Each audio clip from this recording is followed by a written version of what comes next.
Hello everyone, welcome back to my channel. আজকে আমি তৈরি করব ফালুদা মিক্স। গরমে ঠান্ডা ঠান্ডা ফালুদা খেতে অনেকেই পছন্দ করেন, আবার অনেকেই মনে করেন ফালুদা বানানো অনেকটাই ঝামেলা। ডেজার্ট হিসেবে এই ফালুদা পরিবেশন করার পর খেতে দারুণ লাগে। আপনি চাইলে খুব কম সময় এই ফালুদা তৈরি করতে পারেন। ফার্স্টে আমি একটা রাঁধুনি ফালুদা মিক্স নিয়েছি। এখানে আমি একটি কড়াইতে প্রায় 250 ml মতো পানি নিয়েছি, অর্থাৎ 1 কাপ। এখানে আছে 2 রকমের জেল। ফার্স্টে আমি একটা জেলও ভালো করে জাল করে নিব। তো আমি ঢেলে নিলাম, একটা স্পুনের সাহায্যে ভালো করে গলিয়ে নিচ্ছি। তারপর আমি এটাতে চুলার উপর দিয়ে দিব।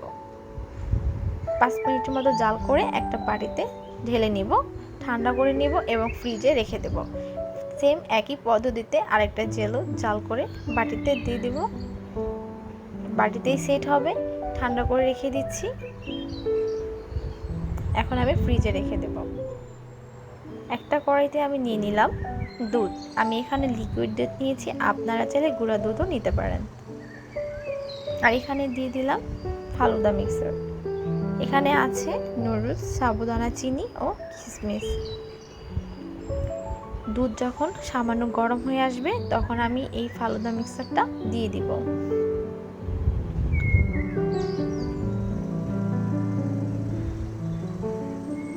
এখন অল্প আছে নেড়ে নিব যেন লেগে না যায়।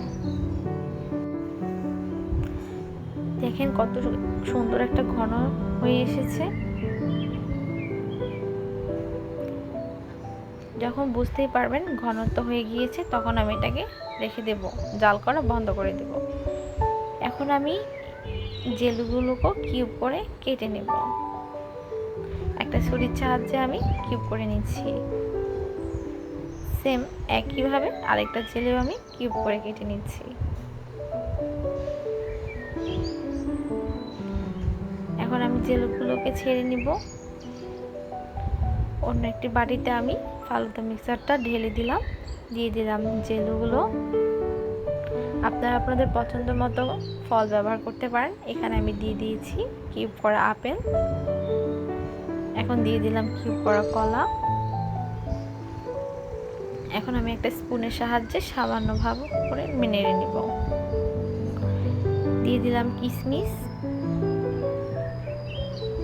এখন দিয়ে দিব কাঠবাদাম কুচি। এটা আমার পছন্দ তাই আমি দিয়েছি, আপনারা চাইলে স্কিপ করতে পারেন। ঠান্ডা ঠান্ডা ডেজার্ট খেতে অনেকেরই ভালো লাগে, তাই প্রথমে মনে পড়ে ডেজার্টের কথা। তাই এই ফালুদা মিক্সারটা খেতে সবারই পছন্দ, তাই তৈরি করে ফেললাম। আপনারা বাড়িতে তৈরি করে খাবেন, কেমন হচ্ছে জানাবেন। আল্লাহ হাফেজ।